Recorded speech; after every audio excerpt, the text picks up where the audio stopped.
Did you know that it's impossible for me to get video footage on an empty stomach? It's true. Hey everyone, my name is Scott. I'm the founder and author of SANspotter.com, and I'm here at DFW stuffing my face with a chicken wrap just minutes after arrival from San Diego. I think I'm ready now.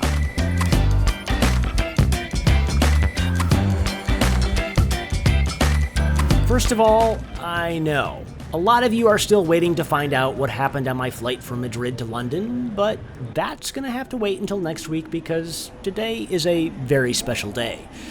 After 36 years of service, the American Airlines MD-80 is retiring, and today is the day that I say goodbye.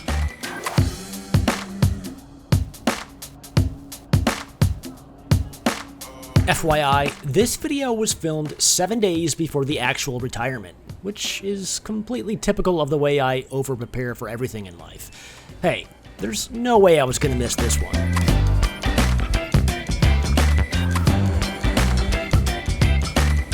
You wanna know what's really ironic about all this? I used to avoid these MD-80s like the plague just 10 years ago. But look at me now, roaming the terminals here at DFW, feeling levels of nostalgia and sadness that a grown man such as myself should be nothing short of embarrassed to admit out loud.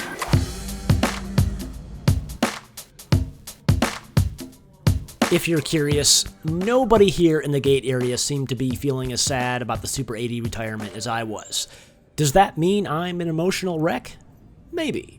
But as I sat here pretending to look normal, it was kinda hard not to notice how much of a dump Terminal C is here at DFW.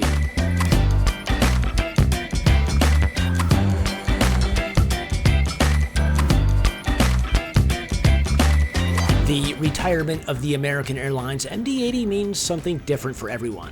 For me, it reminds me of the time when I started traveling heavily and the world still seemed like a really big place. This was the airplane that started it all for me, especially since it was pretty much my only option to get to a big international gateway such as DFW or O'Hare.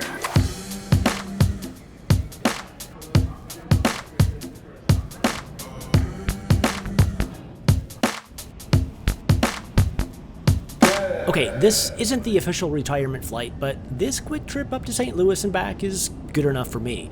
I'm totally fine with being a week early, only because what happened on the Madrid to London flight scarred me for life, and, well, I needed to be absolutely sure I got footage of the MD-80 before retirement. Do stay tuned for that Madrid to London video, by the way.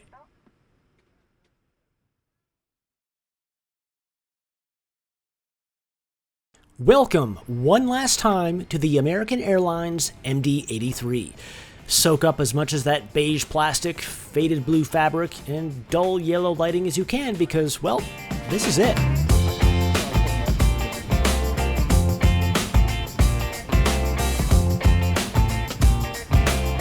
This is normally the part of the video where I'd attempt to say something interesting and informative about the legroom, but is it even necessary this time? Instead, weep with me for the loss of one of the most unique airliners in existence.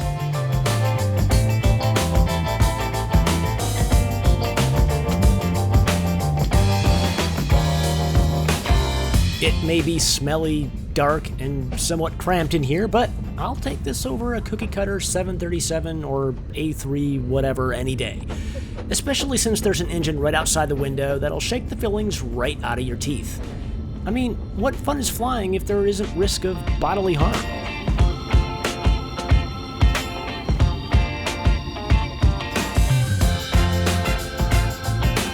For the record, this flight up to St. Louis was not my final flight on the Super 80. That happened the following day on the flight back to DFW. However, what occurred on the Madrid to London flight a few weeks ago taught me the importance of obtaining and protecting video footage as soon as possible. So, I shot the crap out of this flight and considered the St. Louis to Dallas segment as a backup opportunity just in case this one went to hell.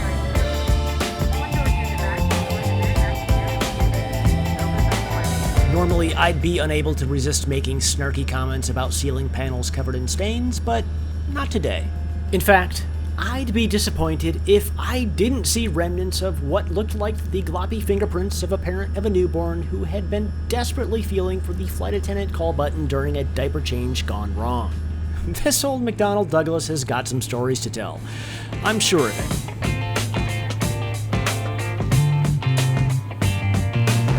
Did you know that the fan blades in these MD-80 engines don't actually spin? You'll notice the same thing once we take off, which is weird. Oh, and how many of those 737 passengers do you suppose are feeling super jealous as we roll past? Well, probably none, considering the engine isn't spinning yet.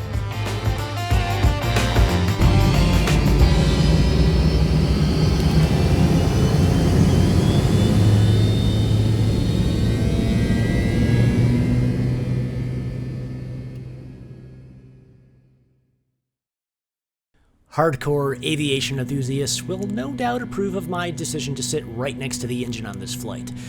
However, hardcore road warriors who flew on these birds weekly for years will not. The noise, the vibration, it's just something you're not gonna get on an A3 whatever. Which reminds me, my dentist probably approves as well.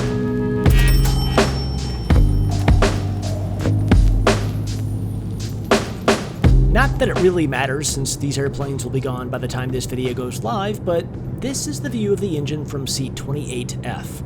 And this is the view from 30F on the way from St. Louis to Dallas the following day. 30F was definitely the place to be if you didn't place a high value on your hearing. Or fillings.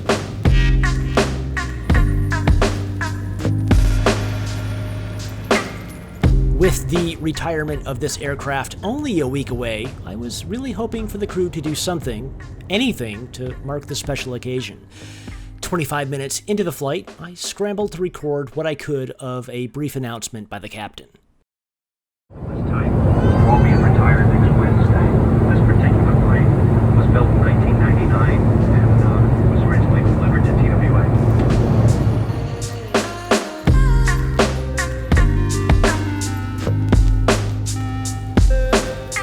Now that I'm all teary-eyed and sentimental, it's time to drown my sorrows with a snack. How much you want to bet that this bag of pretzels was built in 1999 as well?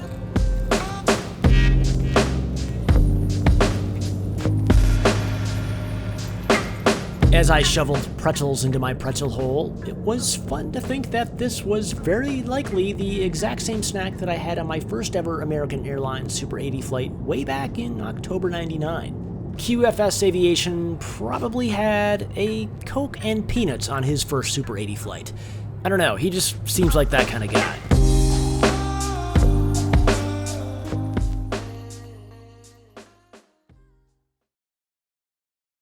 Is it possible that I'm the only person on this flight who booked it specifically because these are the final days of the Super 80?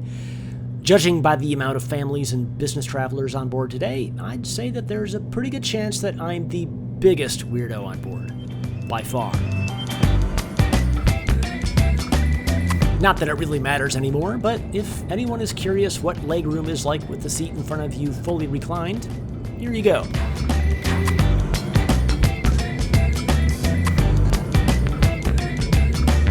Maybe there's something in the in-flight magazine about the retirement of the Super 80? All I see is ads for golf clubs, whiskey, and proctologists. Not exactly my scene. Yet.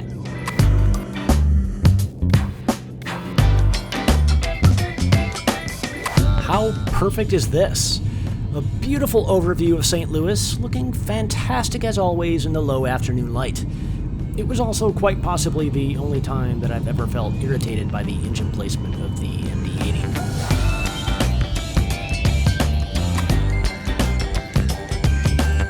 Another reason why this aircraft is so sentimental to me is because it was the one that flew me away from San Diego when I reluctantly accepted a job out of state in the early 2000s.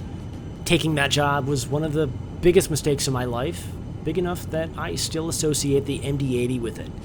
Weird, but true. Anyway, it's too silly to get into now, but if you're curious, you can read more about it in the review I wrote for this flight over on my blog. For now, let's just enjoy these final moments.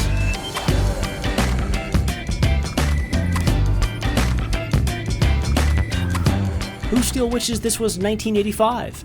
If you said, not me, you'd be very wrong, by the way. Why? Well, that's because we'd all be enjoying a visual feast of red and white striped TWA L1011s, 727s, and MD-80s as far as the eye can see instead of all these empty gates. I can't believe this.